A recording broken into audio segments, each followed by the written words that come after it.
కల్వకుంట్ల కవిత లేఖ ప్రస్తుతం తెలంగాణ రాష్ట్ర రాజకీయాల్లో హాట్ టాపిక్గా మారింది. అయితే కాంగ్రెస్ ప్రభుత్వం తరఫున అసలు ఏం చెప్తున్నారు ఈ లేఖకు సంబంధించి, ఎందుకు ఈ లేఖ కేసీఆర్కి రాయాల్సి వచ్చింది అన్న అంశానికి సంబంధించి కూడా అడ్డూరు లక్ష్మణ్ ప్రభుత్వం ఇప్పున్నారు.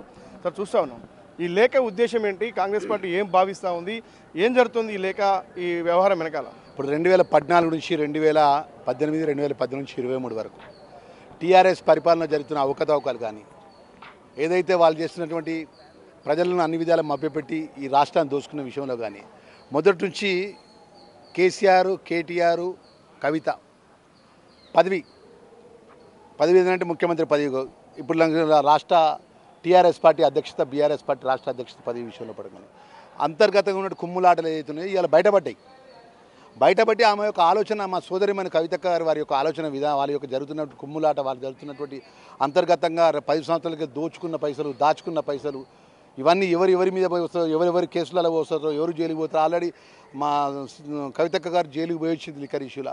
మళ్ళీ మీ కుంభకోణాల లోపల, ఈ దాచుకున్న పైసల లోపల ఎవరి వాటాల అసలు బయటపడతాయి. ఒకటి ఈ టీఆర్ఎస్ పార్టీ రాష్ట్ర అధ్యక్ష పదవిలో విషయపట ఒకటి, మొన్న జరిగినటువంటి వరంగల్ మీటింగ్లో ఒక కేసీఆర్ గారి ఫోటో, కేటీఆర్ ఫోటో తప్ప ఎవరి ఫోటో లేదు.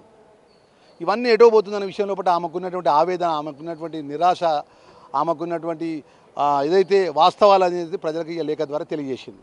రాజకీయ భవిష్యత్తు సంబంధించి అంటే పూర్తిగా ఆమె బీఆర్ఎస్ను కాపాడే ప్రయత్నంలో భాగంగా తండ్రికి లేఖ రాసిందా, లేదా ఆమె సొంత అజెండా కోసం, సొంత పార్టీ కోసం, పార్టీ మారే వ్యవహారానికి సంబంధించి ఈ లేఖ రాసిందని భావిస్తున్నాను? అంటే వ్యక్తిగతంగా నేను ఒక రాజకీయ నాయకునిగా, శాసనసభ్యుడిగా చెప్పేది అంటే, వ్యక్తిగతంగా ఒక నిర్ణయం తీసుకొని వాస్తవాలు ఏందో, వాళ్ళ విత్తిన పార్టీ లోపల ఉన్నటువంటి వాస్తవాలు ఏందో, వాళ్ళకు ఉన్నటువంటి ఏదైతే అంతర్గతమైనటువంటి పోరు ఏందో ఇవాళ లేఖ రూపంగా తెలియజేసిందని.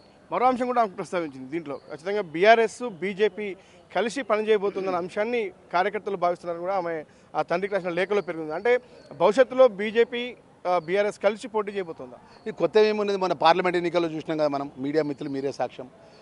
పొద్దున పార్లమెంట్ ఎన్నిక ఆ రోజు పోలింగ్ రోజు 12 గంటలకెళ్ళి మొత్తం మంది టీఆర్ఎస్ పార్టీ కార్యకర్తలు ఏం చేసిన, ప్రతి పార్లమెంట్ బూత్ల కాడ మాకు ఓటే పైన పర్లే కానీ కాంగ్రెస్కి ఓటు వేయద్దు, మీరు పువ్వుకే ఓటు వేయమని అన్నారా లేదా? వాస్తవా కాదా? ఇలా కేంద్రంలో జరిగినటువంటి లోక్సభలో చట్టంలో చేసే చట్టం అంశంలో వీళ్ళకున్న ఎంపీలు ఎవరికి సపోర్ట్ చేసిందండి?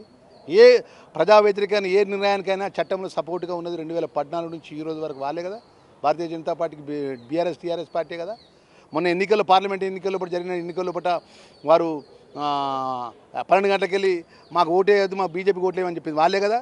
మొన్న ఎమ్మెల్సీ ఎలక్షన్స్ లోపల వాళ్ళు ఎమ్మెల్సీ అభ్యర్థిని పెట్టకుండా పరోక్షంగా బీజేపీకి సపోర్ట్ చేసింది వాళ్ళే కదా. ఇన్ని వాస్తవాలను ఈడీకి సంబంధించిన ఇష్యూ లోపల ఏ విధంగా మాట్లాడుతున్నారంటే కేటీఆర్, నరేంద్ర మోడీ ముంగడి జేబులో ఈడీ ఉంది. ఈడీ ద్వారా సోనియా గాంధీని, రాహుల్ గాంధీ గారు, రేవంత్ రెడ్డి గారిని ఇంతమందిని ఇబ్బంది పెట్టే కార్యక్రమం లోపల ముందస్తుగా చెప్తుండే అక్కడ జరిగేటువంటి అంశాలన్నీ కూడా. అంటే ఏంటంటే ఒక ప్లాన్డ్గా ఇటు మోడీ కానీ, ఇటు కేటీఆర్ కానీ, కేసీఆర్ కానీ, హరీష్ రావు కానీ ఒక ఉద్దేశపూర్వకంగా ఈ దేశంలో కాంగ్రెస్ పార్టీని ఏ విధంగా దెబ్బకొట్టాలి, ముఖ్యంగా గౌరవ ముఖ్యమంత్రి గారు రేవంత్ రెడ్డి గారి యొక్క పరిపాలన లోపల ఏ విధంగా మానసికంగా ఇబ్బంది పెట్టే ఆలోచన పరంగా ముందుకు పోతుంది. ఇవన్నీ ప్రజలు అన్ని గమనిస్తున్న విషయాన్ని కూడా మీ ద్వారా తెలియజేస్తున్నాను.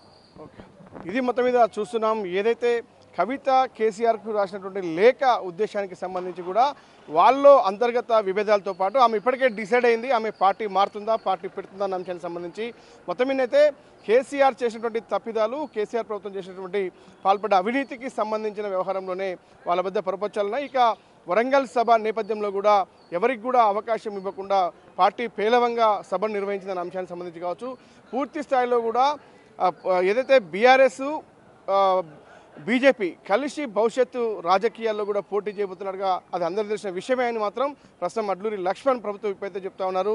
అది మొత్తం మీద కవిత లేఖకు సంబంధించి అయితే రాజకీయ దుమారం కొనసాగుతోంది. మరి కవిత ఢిల్లీ నుంచి, కవిత అమెరికా నుంచి తిరిగి వచ్చిన తర్వాత ఆమె ఎలా స్పందిస్తుందో చూడాలి. మరి ఇప్పుడే శ్రీనివాస్తో వాసుదేవ్ రెడ్డి, బిగ్ టీవీ, హైదరాబాద్.